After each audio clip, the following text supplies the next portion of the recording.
कुछ कह रहे हैं उनको सुनते हैं।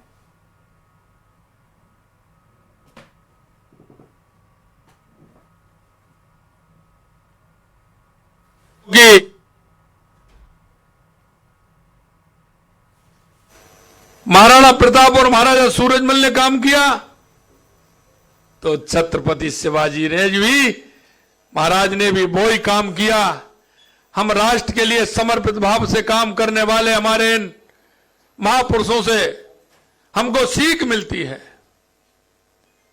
कि हमारा राष्ट्र, हमारी संस्कृति, उसको किस तरह से हमें आगे बढ़ाना है और आगे बढ़ाते हुए हमें जो राष्ट्रीयता की भावना जो हमारे अंदर, मन के अंदर समाहित है, उसे हमें किस तरह से बिखेरना है।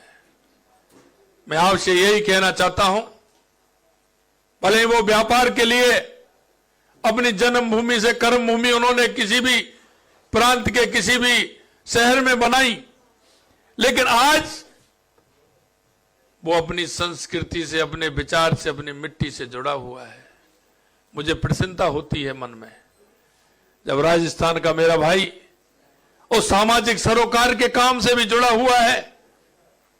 कोई भी काम हो, सामाजिक सरोकार के काम होते हैं, उनसे उसकी हमेशा कहीं ना कहीं किसी भाव को, चाहे वो मंदिर का निर्माण हो, चाहे गौशाला का निर्माण हो। मैं बंगाल के अंदर गया, मैं आसाम के अंदर गया, वहां भी मेरे को रांची, मैं झारखंड रांची गया तो वहां भी उन्होंने कहा कि साहब हमारी गौशाला है। तेलंगाना के अंदर गया, वो मेरे को गौशाला के अंदर लेकर के गए। उन्होंने वहां खाटू श्याम जी का मंदिर, बहुत ही अच्छा भव्य मंदिर बना रखा है। मैं आपको कहना चाहता हूं, चाहे शिक्षा के क्षेत्र में हो, चाहे चिकित्सा के क्षेत्र में हो, चाहे सामाजिक सरोकार के क्षेत्र में हो, मैंने देखा कि उन्होंने ऐसा काम अपने हाथ में लिया है। प्याऊ बनाने से लेकर के, गरीबों को भोजनशाला चलाने से लेकर के, शमशान घाट का जीर्णोद्धार करने से उसको सुंदर बनाने का काम किस तरह से हमारे भाइयों ने किया है। और मैं एक बात और कहना चाहता हूं कि आपका क्षेत्र कोई समझे कि एक सिर्फ उनका व्यापार है, व्यापार नहीं, सामाजिक सरोकार के कारण जहां भी हैं वहां उन्होंने अपनी मेहनत से, अपने कर्म से पहचान बनाने का काम भी उन्होंने किया है।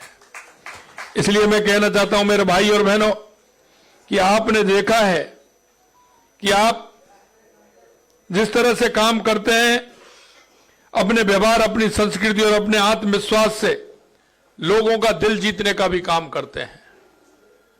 क्योंकि मैं जहां जाता हूं वहां के लोग मेरे को इस बात के लिए कहते हैं कि हमेशा अच्छे काम में, सामाजिकता के काम में आप बढ़ चढ़ के हिस्सा लेते हैं।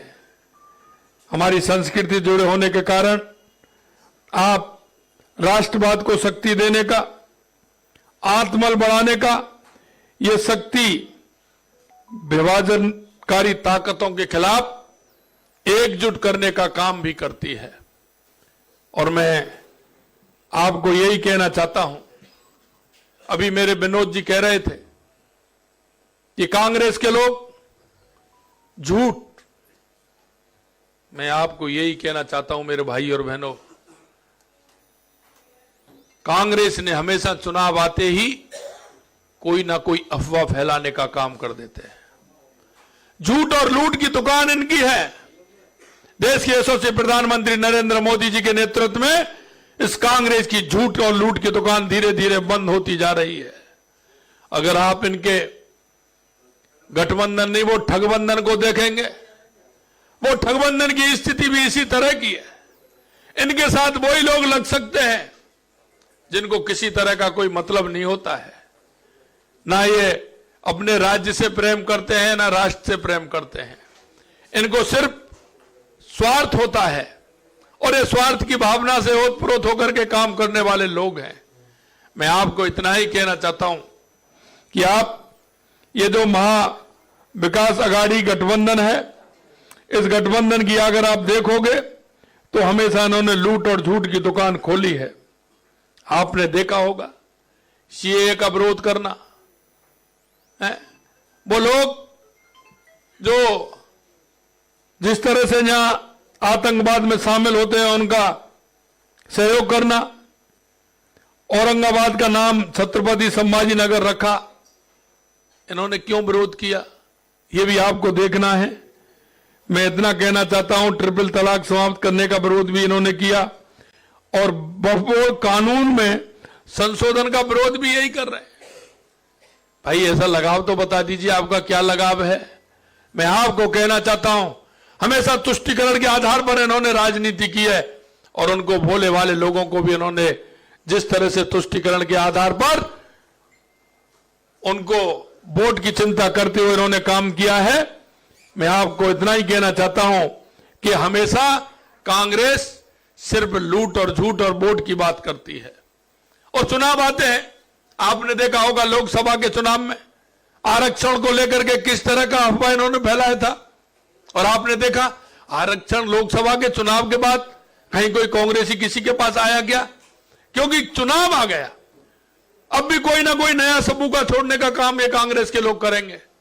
मैं आपसे इतना ही कहना चाहता हूं, हमेशा जब चुनाव आते हैं तो इनकी झूठ की राजनीति प्रारंभ हो जाती है, जनता के अंदर कोई ना कोई अफवाह फैलाने का काम ये करते हैं, इसलिए इनसे सावधान भी रहना है और इनको जवाब भी देना है। आपने देखा होगा कि कांग्रेस कभी विकास की बात नहीं करती, कांग्रेस कभी किसी की हिमायती नहीं रही। आपने देखा होगा अभी उनका आज मैंने ऐड देखा था और ये ऐड राजस्थान में भी दिए थे इन्होंने, और जब इनकी सरकार आई थी उस समय भी किसानों से वायदे किए थे, युवाओं से वायदे किए थे। और आप कर्नाटक में इनकी स्थिति देख लीजिए, हिमाचल में इनकी स्थिति देख लीजिए कि जब ये आते हैं तो किस तरह के वायदे करते हैं।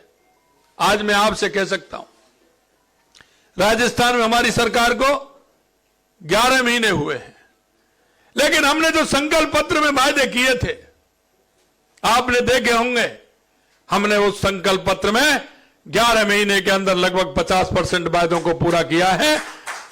क्योंकि देश के यशस्वी प्रधानमंत्री नरेंद्र मोदी जी कहते हैं और जो कहते हैं वो ही करते हैं, ये देश की जनता को विश्वास है और भारतीय जनता पार्टी हमेशा वही कहती है जो करती है।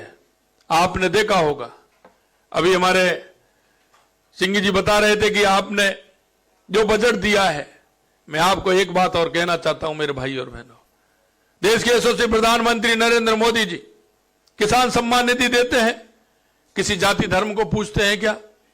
कोई किसी में अंतर करते हैं क्या? हम खाद्यान्न सुरक्षा देते हैं, किसी में अंतर करते हैं क्या?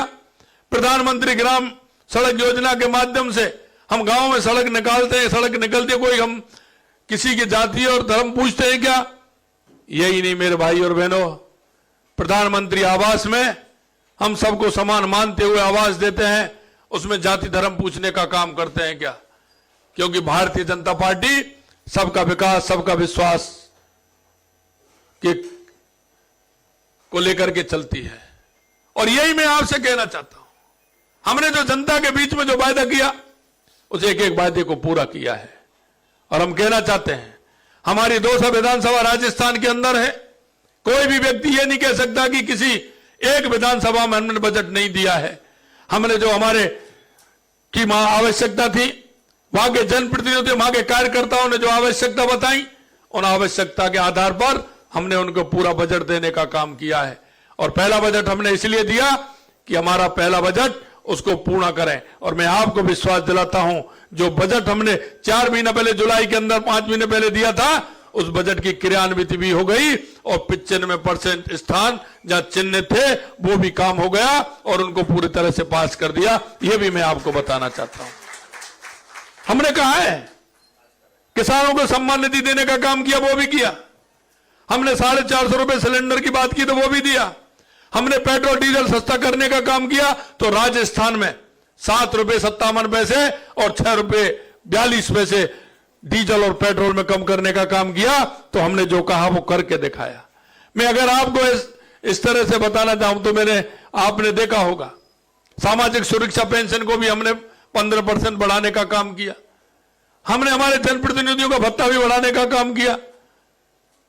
एक भी काम ऐसा नहीं जो हमने वायदा किया और हमने नहीं किया। आपने देखा होगा पेपर लीक युवाओं के साथ किस तरह से कुठाराघात हो रहा था। हमने कहा था कि हम एसआईटी गठित करेंगे, इन सबको गिरफ्तार करेंगे, और आपने देखा 200 से ऊपर लोगों को गिरफ्तार करने का काम हमारी सरकार ने किया है। यही नहीं, जितने भी पेपर हमारे 11 महीने में हुए हैं, एक भी पेपर लीक नहीं हुआ। ये हमारी देख लीजिए कि हमने एक भी राजस्थान में पेपर लीक हुआ हो। इसलिए मैं कहना चाहता हूं मेरे भाई और बहनों, अभी आपने देखा होगा कि हम राइजिंग राजस्थान 9, 10, 11 दिसंबर को है। मैं सभी, क्योंकि आपका भी कार्यक्रम है 10 तारीख को, आपको भी मैंने निमंत्रण देने के लिए आया हूं। प्रवासी राजस्थान का कार्यक्रम भी 10 दिसंबर को है। मैं आप सभी से कहना चाहता हूं, क्योंकि जहां भी मैं लोकसभा के चुनाव के अंदर पूरे देश के अंदर जिन जिन प्रदेशों में कहा, वहां से मांग आई थी।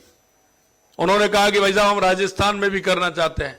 आपके लिए राजस्थान के द्वार खुले हुए हैं, आप आइए, राजस्थान के अंदर अपना उद्योग लगाइए, और जो हमारी सरकार ने आपसे एक एक वायदा किया है निश्चित रूप से हम पूरा करेंगे।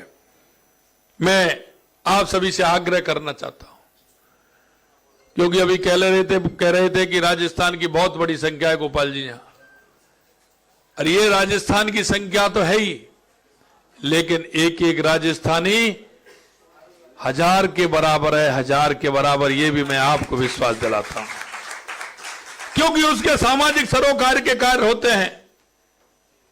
वो लोगों के दुख में, दर्द में हमेशा सहयोग करता है। उसका जो दायरा है, एरिया है, वो बहुत बड़ा है। इसलिए मैं आप सभी से कहना चाहता हूं, आप उस अपने दायरे को और बढ़ाइए, सब लोगों को बताइए।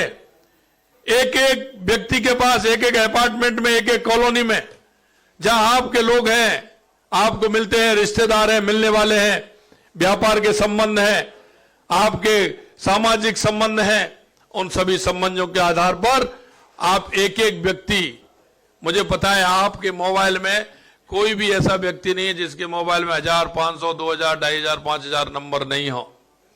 उन सभी को मैसेज करिए, उन सभी को बताइए कि आवश्यकता है आज ऐसी सरकार की जो हमारे महाराष्ट्र का विकास कर सके, हमारे मुंबई का विकास कर सके। आप सभी से मैं अपील करना चाहता हूं, हमारे होनहार उम्मीदवार विनोद सैलार जी को भारी मत से आप विजयी बनाएं, और महाराष्ट्र में डबल इंजन की सरकार बने, जिससे हमारा विकास, लगातार हमारा विकास हो। महाराष्ट्र की डबल इंजन सरकार में आपके विकास के लिए इस गति से काम कर रही है।